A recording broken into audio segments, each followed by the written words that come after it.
plain bagels, English muffins, the cinnamon and raisin kind, corn muffins, bran muffins, pita bread, sourdough. Only go easy on the butter or margarine.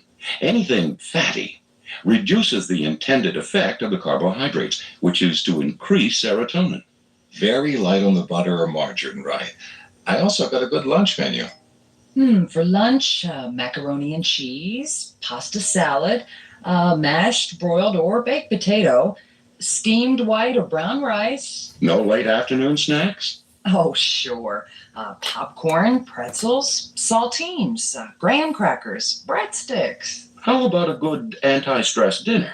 Well, any pasta dish, of course. Spaghetti, rigatoni, ziti, but with plain tomato sauce. I suppose candy and sweets are out. Not really.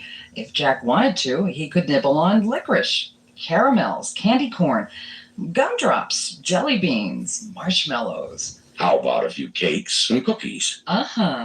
Devil's food cake, vanilla wafers, fig Newtons, cupcakes, rice pudding. Talk about a kid in a candy store. Well, don't overdo it. We're talking a few cookies or one cupcake. That's enough to boost your serotonin levels in about 20 minutes. And keep in mind that munching on carbohydrates is meant as a short-term treatment only. In fact, no more than 2 days or so. I repeat, not more than 2 days. Use it only when your stress level is sky high. So if weeks go by and the anxiety is still there? Food is not the real answer. As the poet Homer once said, reason and sense remove anxiety, not villas that look upon the sea. Well, now that we've heard about food for the body, how about some stress-fighting fare for the mind? Homer, for example, did have a point. We're often tempted to run away from stress to some idyllic and distant island somewhere. Even if that became real, it's likely that some inner turmoil would still remain. This villa by the sea is costing me a fortune. I wonder if it's hurricane season. What if I have to evacuate? As Alfred E. Newman blithely asks, What? Me? Worry? those of us a bit brighter, of course, do worry. If not about one thing, then another. Yet some people closer in time to us than Homer have had a less worrisome attitude. Here's what famed producer Mike Todd said about money. I've never been poor, only broke. Being poor is a frame of mind. Being broke is only a temporary situation. Now that's confidence for you. If you're worried about your confidence, by the way, afraid you might look silly or foolish, consider what Elsa Maxwell, the renowned hostess and bon vivant, once said. Laugh at yourself first, before anyone else can. The ability to see ourselves in a less serious light is essential for fighting off stress. No one knew that better than the legendary humorist Will Rogers. Worried about your lack of sophistication or knowledge of certain things?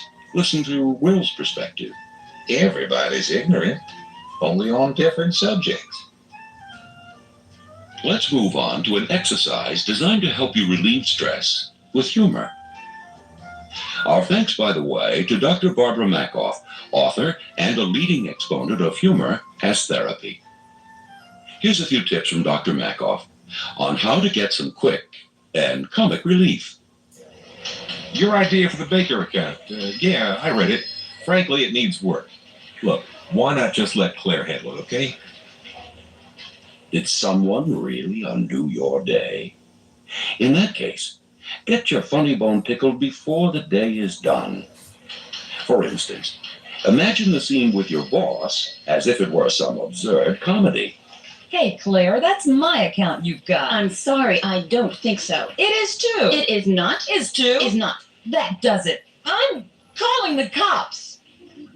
To avoid stress, see yourself as a character in some wild slapstick spoof. Uh-oh, I better scram. Here come the cops. Cultivate the comic and stress-fighting side of yourself as well. But, sir, Global doesn't have any flights to Nairobi. As you talk on the phone with a demanding and obnoxious customer, picture yourself as a duck, calm on the surface, but battling like the dickens underwater.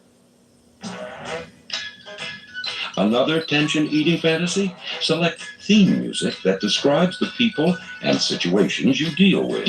The egotist, for example. Me, I'm so happy to be me.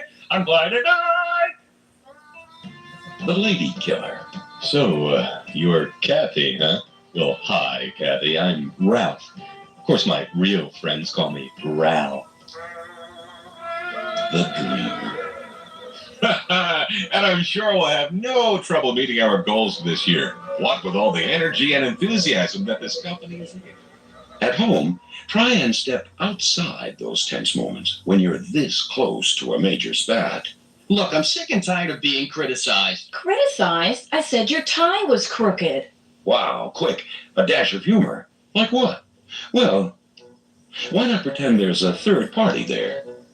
Someone or something that can transform the fracas into a farce. Hey, do you believe how this bozo is acting? What? Bozo? Who are you talking to? My friend Harvey over here. Harvey. Oh, I get it. An imaginary rabbit. Actually, mine happens to be a gorilla. A gorilla, huh? Is he bigger than me? Uh-huh. Better looking, too. Yeah, well, maybe you and old Harvey here want to be alone. Not really. Come here. Yeah? What? Let me straighten your tie. Just don't make that tie too tight. Okay, let's put humor aside for a moment and talk about how to dress for less stress. According to a study done at Cornell, things like shirt collars could be culprits. A too tight collar, the study found, reduced not only comfort, but often the subject's visual sense as well. A pinched blood supply at the neck may also impair hearing, taste, smell, and even mental ability. Even a collar that's just a half-inch too small, the study showed, could hurt, particularly vision. Pilots, drivers, and military personnel would thus be well advised to loosen up, along with many others in today's tight collar world. Hey, hombre, like to feel a skin-tight jeans? Then slip into a pair of ponchos for a fit so snug they'll be closer on you than a cattle brand. And just as painful, perhaps. Some studies, you see, link too tight jeans to lower back pain. And those sexy skin-tight briefs to unsexy varicose veins and bouts of male infertility. So how does one dress for less stress? Well, the main thing is to avoid clothes that are so tight they restrict blood supply. Try for a looser, free-flowing look. Of course, that might mean going to a larger size, but all things considered, that's really a small price to pay. As the good book says, money is the root of all evil. Actually, it's the love of money that's to blame. Of course, the stuff itself is the root of large amounts of stress. According to some studies, in fact, money is the prime worry among most American families, regardless of income. Chances are, then, it's caused you a tense moment or two. Okay, how to win the battle of the buck. Our thanks to Dr. Daniel Keegan, an organizational psychiatrist in Chicago, for the following prospectus. It'll tell you, basically at least, if your financial footing is sound. This is a 3-part audit, by the way, but it's simple. Just answer yes or no to the following questions. Okay, Part A, Question 1. Do you read, occasionally at least, the financial part of your newspaper? Second question. Do you have a real idea as to where you'd like to be financially in 5 years? And the third and final question on Part A. Do you know what your net worth, assets, and liabilities are? Now comes the evaluation. For that, we'll activate the if mode. If you answered no to any of the questions, you probably should increase your financial planning, at least get a better feel for the road ahead. Part B is now ready. Okay, ready to tackle B? Good. This time, there are 5 questions, and they're a bit tougher. Question 1. If you have investments, are they diversified? Question 2. Do you ever make a credit card payment before interest is due? Question 3. Are you generally in good health? Question 4. Do you have a written will that's been reviewed in the last 5 years? Finally, on part B, do you spend less than you make? If you answered no to any of the questions in this category, which is a warning group, it would be wise to take some sound fiscal action. A review of your investments, perhaps, with an eye toward diversification, or coming to grips with your credit cards, perhaps not using them till major bills are paid. Wills should not only be drawn, experts advise, but also reassessed every 5 years or so. Now for part C, and our 5 final questions. 1. Do you discuss financial matters at least once a year with your spouse or family? 2. Do you feel satisfied with such discussions? Are they worthwhile? 3. Do you know where your money is going? And can you roughly account for it?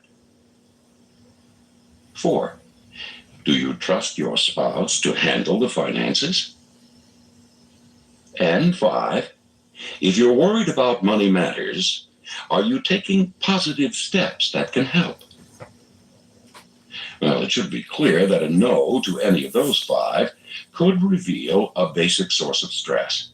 Get things handled quickly and professionally, and you've eased a primal worry, that of being financially secure.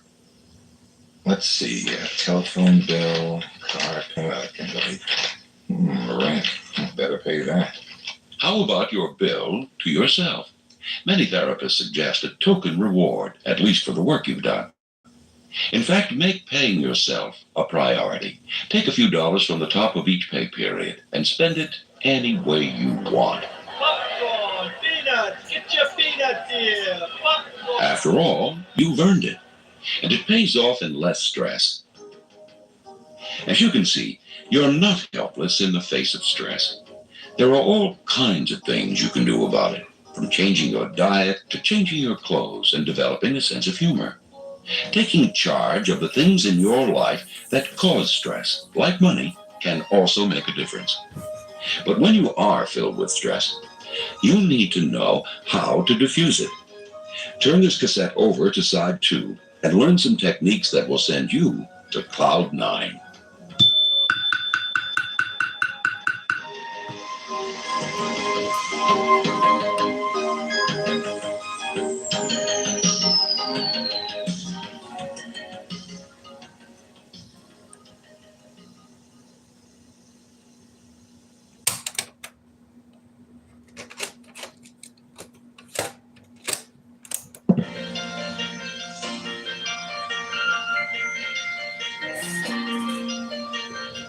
Hello, and welcome to side 2 of Instant Stress Relief, a mind-body healing take from Prevention Magazine. Stress affects every part of your life. Stress makes it harder for you to perform both on the job and at home. It worsens many medical conditions. It steals energy from you. So take a vacation from stress. With the techniques you're about to learn, you can diffuse stress, drain away the muscular tension that accumulates when you're under stress, and come back refreshed. Get ready for a soothing, healing voyage that your body and your mind will love. Begin by sitting in an upright, erect position in a chair, or by lying down on a firm surface. Let your eyes close. Begin by paying attention to the quality of your breathing. Notice your breath coming in and going out of you. Allow the muscles of your jaw and mouth to relax. And let your mouth and lips fall slightly open. With each inhalation,